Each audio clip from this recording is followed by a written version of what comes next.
आज आप लोगों को हार्ट के बारे में बताना है। ये पूरा टॉपिक हार्ट किस तरह काम करता है और हमारे वो चाहे 10th का हो और चाहे 12th के बच्चे हो, उनके लिए महत्वपूर्ण है ये। तो सबसे पहले हम जानेंगे कि हमारा जो हृदय होता है, जो हार्ट होता है, वह एक बहुत ही हमारे शरीर का महत्वपूर्ण अंग है। लगभग 300 ग्राम इसका वजन होता है। किसका? हार्ट का 300 ग्राम वजन होता है। अलग अलग जीवों का जो इसमें कमरा हम कहेंगे या चैम्बर कह सकते हैं, वो क्या है कि जैसे मछली में 2 चैम्बर होता है, मतलब 2 भाग होता है। सरीसृप कहिए चाहे उभयचर कहिए, इसका हृदय का 3 भाग होता है और जिसमें हम लोग आते हैं उनका जो होता है 4 भाग होता है। अब ये 4 भाग में क्या क्या चीज़ है वो जानना है। तो 2 नाम है जिसको आपको याद रखना है। एक नाम है अलिंद और एक नाम है निलय। ठीक है, एक नाम क्या है? अलिंद है और दूसरा नाम निलय है। मछली में ऊपर वाला भाग अलिंद होगा, नीचे वाला भाग हमने इसको ए से और निलय को हम एन से कर दे रहे हैं। ऊपर वाला भाग जो है अलिंद है, नीचे वाला भाग क्या है? निलय है। अब आइए सरीसृप में जो उभयचर है, इसमें आपका 3 भाग है। अब हम किसका नाम दें? क्योंकि 3 है तो इसमें ऊपर वाला भाग जो होगा वह 2 अलिंद है और नीचे वाला भाग निलय है। अब एक निलय हो गया और 2 अलिंद हो गया। अब एक जो 2 अलिंद है, एक दायां पक्ष में है और एक बायां पक्ष में। हमारा जो हृदय है वह लेफ्ट साइड रहता है, थोड़ा सा बीच से थोड़ा सा हटकर बाएं भाग में हमारा क्या है? हृदय है। ठीक है, जो हम लोग हैं स्तनधारी, तो हम लोगों के हृदय में कितने भाग? 4 भाग। तो 4 भाग में यहाँ भी 2 अलिंद होगा और 2 निलय होगा। 2 अलिंद और 2 निलय। अब एक लेफ्ट अलिंद और एक लेफ्ट निलय, फिर राइट अलिंद और राइट निलय। दायां पक्ष में भी अलिंद है, निलय है, बायां पक्ष में भी अलिंद और निलय है। ठीक है, अब यहाँ पर मेन काम आपको समझना है कि अलिंद और निलय का काम क्या है। अलिंद का काम क्या है और निलय का? तो याद रखिएगा आप लोग कि जो अलिंद का काम होता है वह हमारे शरीर के ब्लड को रिसीव करता है, हमारे शरीर के ब्लड को रिसीव करता है। और जो निलय का काम होता है उस ब्लड की, जो ब्लड आता है उसको पंपिंग करता है। क्या करता है? धकेलता है ऊपर की साइड में। कौन? निलय। मतलब ऊपर से अलिंद है, ऊपर ब्लड आएगा, नीचे जाएगा कहाँ? निलय में, और निलय उसको क्या करता है? ऊपर की तरफ धकेलेगा। तो यहाँ से एक क्वेश्चन बनता है कि हमारे हृदय की ऐसा कौन सा भाग है जिसकी मांसपेशियां सबसे अधिक मजबूत होती हैं? तो आप बताओगे निलय की। क्यों? क्योंकि अलिंद तो केवल रिसीव कर रहा है और निलय उसको धकेलता है, तो धकेलने में बल लगेगा। इसी वजह से निलय की जो मांसपेशी होती है क्या होती है? मजबूत होती है। ठीक है, ये रहा अलिंद और निलय मछली में, सरीसृप उभयचर में और स्तनधारियों में निलय की। मछली में निलय की संख्या, मतलब मछली में जो हार्ट होता है उसके कितने भाग? 2, एक निलय एक अलिंद। स्तनधार मतलब ये सरीसृप उभयचर में 3, 2 अलिंद एक निलय। और स्तनधारियों में मानो जो हम लोग हैं उनमें 4, 2 अलिंद और 2 निलय। अलिंद हमेशा ऊपर, निलय हमेशा नीचे। निलय का काम ब्लड को पंपिंग करना, धकेलना, और अलिंद जो काम है, अलिंद का काम क्या है? वो ब्लड को रिसीव करना। ठीक है, अब मेन काम यह समझना है, मेन महत्वपूर्ण बात यह है कि हमारे शरीर में ब्लड किस तरह आता है, कैसे शुद्ध होता है और कैसे हमारे पूरे शरीर में जाता है। तो इस चीज को समझने के लिए ये आपका हार्ट का जो फिक्स आपका किताबों में चाहे कहीं भी, ये आपका डायग्राम है। इस डायग्राम को आपको बनाने में थोड़ा सा कठिनाई होगी, लेकिन इस चीज को अलग अलग समझना है तो एक छोटा सा डायग्राम बनाया गया है, उस चीज को आप समझिएगा। तो ध्यान से देखिए वो चीज कैसे बनता है। इस चीज को आप नोट कर सकते हो कि मछली में, सरीसृप में, स्तनधारी में कितने होते हैं। अब जो हम लोग का चेम्बर होता है ना, थोड़ा चेम्बर के बारे में आप समझ जाइए। अब चेम्बर जो होगा हमारा, वो आपका हार्ट का जो चेम्बर होता है, हार्ट का जो चेम्बर होगा वह आप 2 भागों में बटा रहता है। ध्यान से, एक होता है अपर चेम्बर, एक होता है अपर चेम्बर और एक होता है लोअर चेम्बर। ये आपको ध्यान देना। एक क्या होता है? अपर चेम्बर और एक क्या होता है? Lower chamber. जो उसी अपर चेम्बर जो होता है उसी को क्या बोलते हैं? अलिंद बोलते हैं। क्या बोलते हैं? अलिंद बोलते हैं। और जो हम लोग का जो लेयर चेम्बर होता है नीचे वाला, उसी को क्या बोलते हैं हम?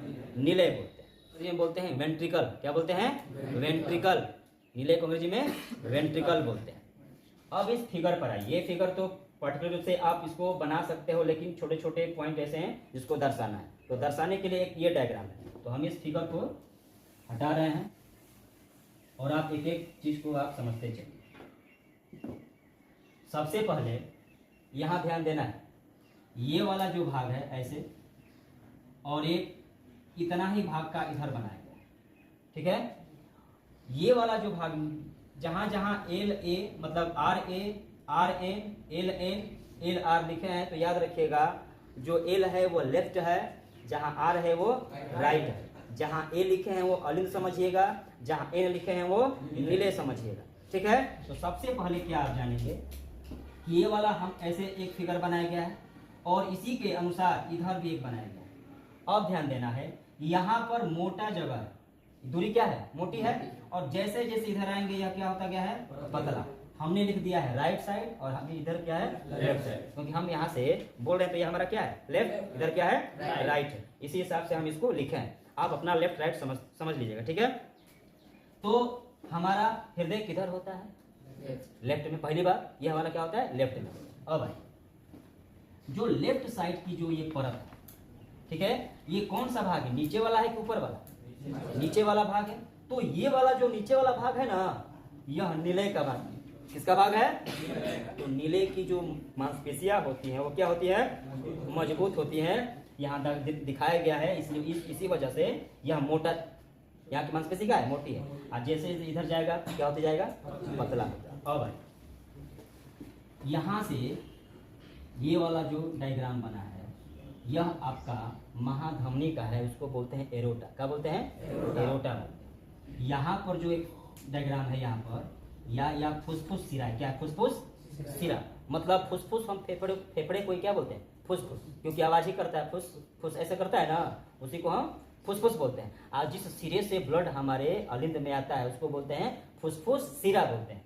तो सबसे पहले ये वाला फिगर यहाँ से है, यहाँ एक वाल्व लगता है, नीचे की तरफ देखिए खुला है, इसको बोलते हैं, देखो ध्यान से, इसको बोलते हैं बाइकास्पेटिक वाल्व। क्या बोलते हैं? बाइकास्पेटिक। ये बताओ ये किस साइड में है? लेफ्ट। इधर लेफ्ट में, इस साइड में है। तो पहले वाल्व को क्या बोलते हैं हम? कास्पेटिक वाल्व बोलते हैं। देखिए यहाँ पर लिखा है, ठीक है। अब आई बाइकास्पेटिक वाल्व। और यहाँ से इस साइड देखिए, यहाँ पर जो ढक्कन है, यहाँ पर ये वाल्व है, इसको, इस वाल्व को बोलते हैं, ये वाल्व चूंकि कहाँ जा रहा है? एरोटा में, इसी वजह से इसको बोलते हैं हम एरोटिक वाल्व। क्या बोलते हैं? Aortic valve. अब भाई टोटल बताया जाएगा कि ब्लड कहाँ से आता है और किस रास्ते से जाता है हमारे शरीर। फिर जैसे इधर है उसी तरह यहाँ, ठीक है। एक यहाँ पर डायग्राम बना है, ध्यान से देखिएगा। ये हमारा किधर आ गया? Right side. यहाँ पर एक नाम है ओना कावा। क्या नाम है? वेना कावा बोलते हैं। क्या बोलते हैं इसको? Vena cava. इसको बोलते हैं महाशिरा। क्या बोलते हैं? महाशिरा। यह महाशिरा का काम जो होता है वो शरीर से ब्लड लाता है। शरीर से ब्लड, हमारे शरीर में हर जगह ब्लड है, वह महाशिरा जो होता है वो हमारे पूरे शरीर से ब्लड को क्या करता है? लाता है। अब लाएगा तो कैसे? यह ब्लड का सर्कुलर है, ध्यान से समझिएगा। सबसे पहले हमारे शरीर में ब्लड जो आएगा किस रास्ते से है? कहाँ आएगा? किस रास्ते से? महाशिरा से। कहाँ आएगा? ध्यान से देखिएगा, आर ए लिखा है ना, आर ए का मतलब राइट अलिंद। राइट, ध्यान से, राइट अलिंद में जब आएगा ये वाल्व क्या हो जाएगा? खुल जाएगा। तो कहाँ आएगा? नीचे आएगा। किसमें? राइट निलय, मतलब दाहिना निलय में आएगा। अब आइए यहाँ से, अब तुरंत ये क्या हो जाएगा? बंद हो जाएगा। अब यह कौन सा रास्ता में जाएगा? यहाँ, ये वाला, ठीक है। इस वाल्व को बोलते हैं हम पल्मोनरी वाल्व। क्या बोलते हैं? Pulmonary valve. अब ध्यान दीजिएगा, ये यहाँ से नीले क्या करेगा? धक्का देगा। जब धक्का देगा तो ऐसे और ऐसे वाल्व है, तो इसी में ब्लड जाएगा और यह हमेशा क्या करेगा? खुलता रहता है और बंद होता है। तो जैसे ही ब्लड चला गया ऊपर, यह क्या हो जाएगा? ताकि वो नीचे न आए। तो अब ये ऊपर गया, अब ये जाएगा ऊपर की तरफ, ठीक है। तो ये कहाँ जाएगा? Pulmonary valve. अब यह होते फेफड़े में, कहाँ जाएगा? अब भाई, अब फेफड़े से होते हुए अब कहाँ आया? किस साइड में? Left side. लेफ्ट साइड में जब आता है तो फुसफुस सिरा से होते हुए या किस में प्रवेश करेगा? बायां अलिंद में। कहा? बायां अलिंद में। फिर बायां अलिंद से फिर नीचे की तरफ आएगा। तो देखिए यहाँ पर एक बल्ब है, या इस बल्ब का क्या नाम है? बाइकास्टेट बल्ब है। और पुनः नीचे आएगा नीले में, और नीले इसको पुनः, अब तुरंत ये बंद हो जाएगा ना, नीले इसको पुनः क्या करेगा? धक्का देगा। जब नीले धक्का देगा तो यह किस बल्ब में जाएगा? ध्यान दीजिएगा, एरोटिक, और एरोटिक बल्ब से होते हुए यह महाधमनी, ये जो महाधमनी है यहाँ से होते हुए हमारे पूरे शरीर में प्रवेश। कलर का ब्लड जो होता है कब रेड होता है? जब उसके साथ ऑक्सीजन मिलता है तब।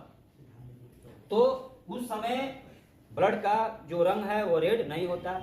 हमारा ऑक्सीजन सबसे पहले कहाँ प्रवेश करता है? फेफड़े में। तो जैसे ही यह फेफड़े में प्रवेश करेगा उसका कलर क्या हो जाता है? लाल हो जाता है। उससे पहले कलर लाल किसकी वजह से लाल होता है? ऑक्सीजन की वजह से। आप एक एक पॉइंट को आप नोट कर सकते हो। अब यही प्रक्रिया होती है शुद्ध रक्त का और अशुद्ध रक्त का, क्योंकि जो हमारा शरीर से ब्लड आता है उसके साथ सब कुछ आता है, वो अशुद्ध होता है। क्या होता है? अशुद्ध होता है। उसके बाद पंपिंग होने के बाद यह सब क्या होता रहता है? शुद्ध। तो जितने शुद्ध रक्त होते हैं, जितने शुद्ध होंगे रक्त, वो हमारे शरीर में नसों द्वारा हर जगह क्या हो जाएगा? पहुंच जाएगा। और उसके साथ साथ क्या पहुंचता है? ऑक्सीजन। हमने आपको ब्लड चैप्टर में पढ़ा चुका है, उस चीज को आप लोग जरूर देख लीजिएगा कि हमारे शरीर में ऑक्सीजन कैसे पहुंचता है, श्वसन तंत्र के हिसाब से कैसे काम करता है, वो चीज फेफड़े मतलब जो रक्त होता है शुद्ध रक्त और अशुद्ध रक्त। तो ये बताओ, जब इस समय इधर जब आएगा तो अशुद्ध न आएगा, और जब पंपिंग के बाद इधर जाएगा तब क्या होगा? शुद्ध। अशुद्ध रक्त जो एरोटिक बल्ब है मतलब एरोटा से, महाधमनी से होते हुए जब जाएगा वो ब्लड कैसा रहेगा? शुद्ध रहेगा। कैसा रहेगा? शुद्ध रहेगा। और बातें आपको ध्यान देना है। सबसे पहली बात कि ये जो बल्ब होते हैं ना, यह जब खुलते हैं बंद होते हैं तो कुछ आवाज करते हैं, कुछ आवाज। जैसे मान लीजिए ऐसे है, खुलेगा बंद होगा, खुलेगा बंद होगा। तो खुलना और बंद होना, इसमें जो आवाज आती है उस आवाज को बोलते हैं लब डब। क्या बोलते हैं? लब डब। बल्ब का खुलना और बंद होना में जो आवाज आएगी उसको बोलते हैं जो आला होता है ना डॉक्टर लोग के पास, उस आले को जब चेक किया जाता है, जब चेक किया जाएगा तो वो आवाज आता है, वो आवाज का क्या नाम है? अब आइए, अब जब हम लोग एक मिनट में जो धड़कन है कितनी बार धड़कता है? 72 बार। एक मिनट में जो धड़कन है वो कितनी बार? औसत 72 बार धड़कता है। ठीक है। एक बार में एक पॉइंट है याद रखना, एक बार में 70 ml ब्लड की पंपिंग होती है। कितने बार में? एक बार। औसत रूप से हम देखें तो औसत लगभग 5-5.5 लीटर हम लोग के शरीर में ब्लड होता है, औसत कहा माना जाए तो। अब ध्यान देना कि 5 लीटर का मतलब होता है 5000 ml। 5000 ml हो। अब हमारा जो हार्ट है छोटा सा 300 ग्राम का औकाते कितना जी? पेप्सी उप्सी पीते हो? छोटा डिब्बा रहता है, ml होता है 250 ml का, 500 ml का। तो ये बताओ 5 लीटर उतना ही एरिया में 5 लीटर ब्लड का कैसे पंपिंग होगा? नहीं ना होगा। तो होता क्या है कि एक बार में वो 70 ml, एक बार में 70 ml। ये बताओ कितनी बार धड़का? को मिनट में? कितने मिनट में? 1 मिनट में 72 बार, एक बार में 70 ml। तो ये बताओ 72 बार में कितना ml करेगा जी? तो 72 में 70 से गुणा कर देंगे तो 749 लगभग 5000 के ml, 5000 के पास गया कि नहीं गया? मतलब कि 1 मिनट में जो हार्ट होता है वह 5000 ml ब्लड की क्या करता है? एक बार में नहीं करेगा। अरे इतना जगह भाई कल मैं खुनवा आ जाए जा, आप पंपिंग करेगा तो छतिए फूल न जाए, रुक पाएगा यहाँ पर, ब्लास्ट हो जाए। क्या हो जाएगा? ब्लास्ट हो जाएगा कह रहा है वो। तो मतलब 1 मिनट में पूरे शरीर का ब्लड पंपिंग हो जाता है। 1 मिनट में हमारे पूरे शरीर का ब्लड की पंपिंग, यह एक स्वस्थ शरीर की पहचान होती है। जब सब चेक डॉक्टर करते हैं ना तो यही देखा जाता है कि आपका धड़कन सही है कि धड़कन का मतलब क्या है कि कम हो गया, इसका मतलब ये वाल्व सही से काम नहीं कर रहा है। ब्लड का फ्लो गड़बड़ है, अब ब्लड का फ्लो गड़बड़ हो जाएगा तो ऐसे ही व्यक्ति अस्वस्थ हो जाएगा, कहीं ना कहीं कुछ क्या है झिनझिनी तुम लोग को हो जाता है ना, इसका मतलब ब्लड वहां पर क्या हो जाता है, कुछ देर के लिए थोड़ा सा रुक जाता है। रुकने का मतलब दब जाता है, और दबने के बाद हमारा कभी कभी हाथ पैर कुछ भी दर्द करने लगता है। ऐसे हाथ उठाए रहो, कुछ देर तक उठाए, दर्द करता है, इसका मतलब सर्कुलेशन क्या हो गया है, ब्लड का सर्कुलेशन दिक्कत हो गया, उसमें अनियमितता हो गई है, ये चीज होता है। तो ये हार्ट का चीज है। कुछ और जो ब्लड आता है तो एक बार में आप बता दो ध्यान से। सबसे पहले हमारे शरीर से ब्लड कौन लाएगा, कौन लाता है, महाशिरा। महाशिरा से कहाँ जाएगा, दाहिना अलिंद में। दाहिना अलिंद से कहाँ जाएगा, दाहिना नीले में। दाहिना नीले उसको पंपिंग करेगा, पंपिंग करते समय किस वाल्व किस रास्ते जाएगा, पल्मोनरी वाल्व। उसके बाद वो कहाँ जाएगा, फेफड़े में। उस फेफड़े से होते हुए जब आएगा तो फुसफुस सिरा, फुसफुस सिरा के रास्ते वो कहाँ जाएगा, बायां अलिंद में। बायां अलिंद से कहाँ जाएगा, बायां नीले में। बायां नीले से वह किस रास्ते जाएगा, एरोटिक बाल्व। एरोटिक बाल्व ध्यान देना, फुसफुस सिरा से जब नीचे आया है नीले में तो वह किस रास्ते से आया है, किस बाल्व के सहारे से आया है, बाइकास्पेटिक बाल्व के सहारे से। फिर नीले जो नीले है धक्का दिया है, और कौन सा बाल्व है, एरोटिक बाल्व। अब यहाँ से एरोटिक जो बाल्व है वहां से होते हुए महाधमनी उसको हमारे शरीर के हर कोशिका तक क्या करेगा, पहुंचा देगा। जब ब्लड आता है उस समय हमारा शरीर का ब्लड लाल नहीं होता है। जैसे वह फेफड़ा में पहुंचता है उस समय हम सांस लिए रहते हैं, ऑक्सीजन के साथ मिलता है तो उस ब्लड का रंग क्या हो जाता है, लाल। क्यों, क्योंकि ऑक्सीजन पहले से है, ब्लड गया तो वहां से ऑक्सी हीमोग्लोबिन बनता है, हीमोग्लोबिन के कारण ये ब्लड क्या होता है, ठीक है। इतना चीज अभी आप पूरे हार्ट का ब्लड का सर्कुलेशन समझ गए। अब हम बात करते हैं कि जो हार्ट का जो लेयर होता है वो ध्यान देना है। जो हार्ट का बाहरी परत होता है, ये वाला जो परत है ना, इस परत को हम बोलते हैं पेरिकार्डियम। क्या बोलते हैं, पेरिकार्डियम बोलते हैं। आंतरिक जो परत है इसको बोलते हैं इंडोकार्डियम। इसको पेरिकार्डियम, इसको इंडोकार्डियम। और जो बीच की जो मांसपेशियां होती है ना उसको बोलते हैं हम क्या, मायोकार्डियम। भाई लेयर है, ठीक है। अब इस लेयर को यही ध्यान देना है कि बाहरी वाली परत को पेरिकार्डियम, जो अंदर परत है उसको इंडोकार्डियम, और जो बीच की मांसपेशियां होती है उसको बोलते हैं हम मायोकार्डियम बोलते हैं।